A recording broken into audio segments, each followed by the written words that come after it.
வாழ்க வளமுடன். ஓம் நமச்சிவாய. அனைத்து தமிழ் உள்ளங்களுக்கும் வணக்கம். நிகழும் மங்களகரமான குரோதி ஆண்டு ஜூன் மாதம் 15ஆம் தேதி சனிக்கிழமை அன்று உத்திரம் நட்சத்திரத்தில் நவமி திதியில் வரியான் நாமயோகத்தில் பாலவம் கரணத்தினில் மகத்தான ஆனி மாதம் பிறக்கிறது.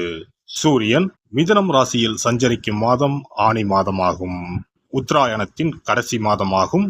ஆன்மீக சிறப்புகள் கொண்ட மாதம் இதுவாகும்.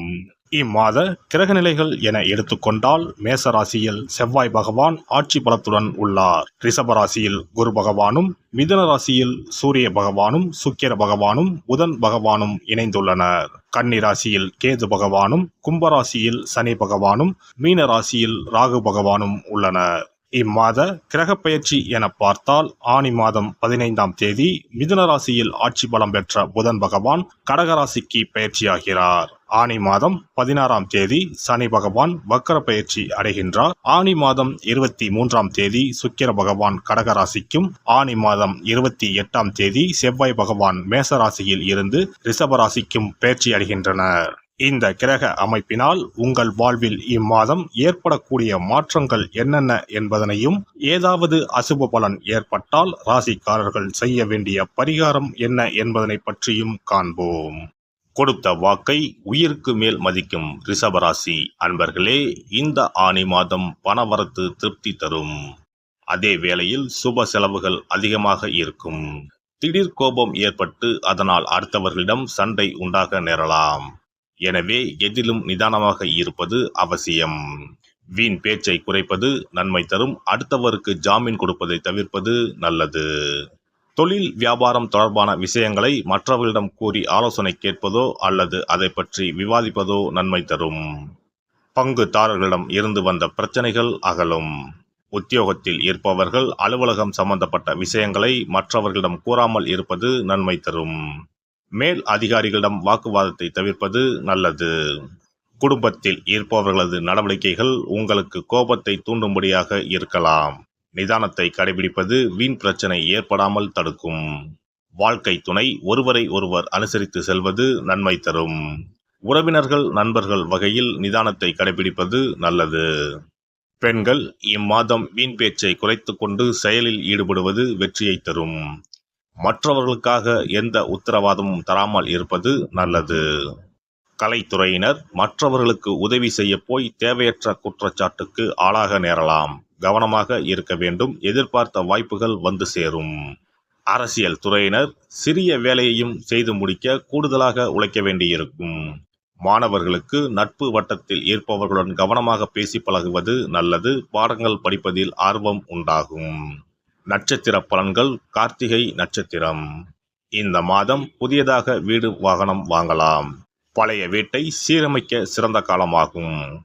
பிறருடைய மனம் நோகும்படி பேச வேண்டாம். பொழுதுபோக்கான விழாக்களில் கலந்து கொள்வீர்கள்.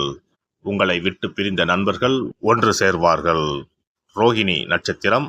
இந்த மாதம் தொழில் வியாபாரம் முன்னேற்றமாக இருக்கும். லாபம் இரட்டிப்பாகும். புதிய தொழில் தொடங்கலாம். கூட்டுத் தொழிலில் லாபம் கிடைக்கும். வரவுக்கு தகுந்த செலவை செய்யுமாறு பழகிக்கொள்ளுங்கள். வரி செலுத்துவதில் முறைகளை பின்பற்றுங்கள். வேலையாட்கள் சில பிரச்சனைகளை ஏற்படுத்தலாம். மிருக சிரீசம் நட்சத்திரம். இந்த மாதம் உத்தியோகத்தில் இருப்பவர்கள் வேலைப்பளு குறைவால் மகிழ்ச்சியுடன் காணப்படுவார்கள். எதையும் செய்து முடிக்கும் சாமர்த்தியம் ஏற்படும். வேலை பார்த்து கொண்டே உபத்தொழில் செய்பவர்களுக்கு லாபம் கிடைக்கும். இடமாற்றம் உண்டாகும். எதிர்பார்த்த பதவி உயர்வு கிடைக்கும். தினமும் சுக்கிர ஹோரையில் மகாலட்சுமி தேவியை அர்ச்சனை செய்து வணங்க எல்லா செல்வங்களும் சேரும். கடன் பிரச்சனைகள் தீரும். சிறப்பு தொகுப்பு. கழுத்தை நெரிக்கும் கடன் பிரச்சனையால் கஷ்டப்படுபவர்களுக்கு எளிய பரிகாரங்கள் உள்ளன. ருண ரோக சத்ரு இந்த மூன்றுமே மனிதர்களை வெல்லக்கொள்ளும். அதிலும் கடன் பிரச்சனை கவலையை ஏற்படுத்தி மனிதர்களை கலங்க வைத்துக் கொள்ளும். கடன் பிரச்சனையால் கஷ்டப்படுபவர்களுக்கு எளிய பரிகாரங்கள் உள்ளன. இந்த எளிய பரிகாரங்களை நம்பிக்கையோடு செய்தால் நிச்சயம் பலன் கிடைக்கும். ஒருவரின் ஜாதகத்தில் 6ஆம் இடம் கடன் ஸ்தானத்தை குறிக்கும். கடன் பிரச்சனையால் இன்றைக்கு பலரும் தற்கொலை செய்து கொள்கின்றனர். சக்கரத்தாழ்வார் அருள் இருந்தால் கண்டிப்பாக கடன் பிரச்சனைகள் நீங்கும். பெருமாள் கோவிலுக்கு சென்று சனி மற்றும் புதன் கிழமைகளில் சக்கரத்தாழ்வார் சன்னதியில் துளசி மாலை சாற்றி 12 முறை வலம் வர வேண்டும். ஒவ்வொரு முறை வலம் வரும் பொழுதும் கடன் தீர்வதற்கு மனமுருக நம்பிக்கையோடு வேண்டிக் கொள்ள வேண்டும்.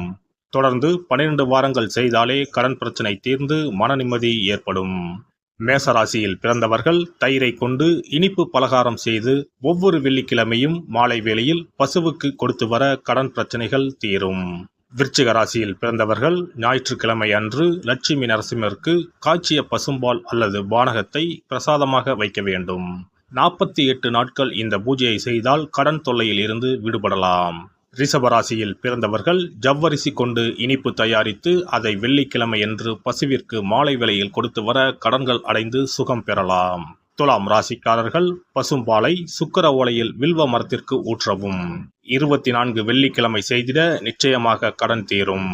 வெள்ளிக்கிழமையில் அரச மரத்தடி விநாயகருக்கு அகலில் 11 தீபமும் 11 முறை வலம் வந்தும் வழிபட்டால் கடன் தீரும். மிதுன ராசிக்காரர்கள் தினசரி சிறிது தயிர் சேர்த்து குளித்து வரவும். கடன்கள் நீங்கும். மாலை வேளையில் சூரிய தரிசனம் அஸ்தமனத்துக்கு முன் செய்து வரவும். கன்னி ராசிக்காரர்கள் சனிக்கிழமைகளில் உளுந்து வடை தானம் செய்யவும். அதை நீங்கள் உண்ணக்கூடாது. மேலும் துளசிக்கு தினசரி நீர் வார்த்து ஒரு மண் அகலில் நல்லெண்ணெய் விளக்கேற்றி வைக்க ருண நிவாரணம் பெறலாம். கடகராசிக்காரர்கள் ஒவ்வொரு ஞாயிறும் சிறிது வெள்ளக்கட்டியை ஓடும் நீரில் விழவும். கடன்கள் வெள்ளம் போல கரைந்துவிடும். சிம்ம ராசியில் பிறந்தவர்கள் ஒவ்வொரு சனிக்கிழமையும் அரச மரத்தடியில் மண் அகலில் நல்லெண்ணெய் ஊற்றி கருப்பு திரி கொண்டு 8 விளக்குகள் ஏற்றி வர கடன்கள் அழிய வழி பிறக்கும். மகர ராசிக்காரர்கள் சனிக்கிழமைகளில் எள்ளுருண்டை செய்து பலருக்கு தானமாய் கொடுத்து வர கடன் தொல்லைகள் நீங்கும்.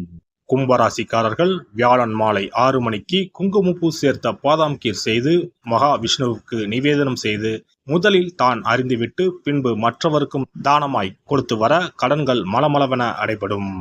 தனுசு ராசிக்காரர்கள் செவ்வாய்க்கிழமைகளில் ஆலய பணிகளுக்கு செங்கல்கள் முடிந்த அளவு வாங்கி கொடுக்க கடன்கள் அடைந்து நிம்மதி பெறலாம். மீன ராசிக்காரர்கள் செவ்வாய்க்கிழமை அன்று மதியமோ இரவோ நோயாளிகளுக்கு சப்பாத்தியை தானமாக கொடுத்து வர கடன்கள் வேகமாக அடைய ஆரம்பிக்கும். குறைந்தது 9 சப்பாத்திகள் கொடுப்பது நல்லது. செவ்வாய் பகவானை மனதார நினைத்துக் கொள்வது நலம் தரும். பௌர்ணமி நாளில் குலதெய்வத்திற்கு படையலிட்டு வழிபடுவது சிறப்பு. குலதெய்வ படம் இல்லாதவர்களும் குலதெய்வம் பற்றி தெரியாதவர்களும் 5 முக குத்து விளக்கை பூஜை அறையில் ஏற்றி வைத்து படையல் போட்டு கற்பூர ஆரத்தி காட்டி கடன் பிரச்சனை நீங்க மனதார வேண்டிக் கொள்ளலாம். இவ்வாறாக 9 பௌர்ணமிகள் விடாமல் இந்த பரிகாரம் செய்ய கடன் தொல்லைகள் எளிதாக தீர்ந்துவிடும். கடன் தீர்வதற்கான வழிகளும் கிடைக்கும்.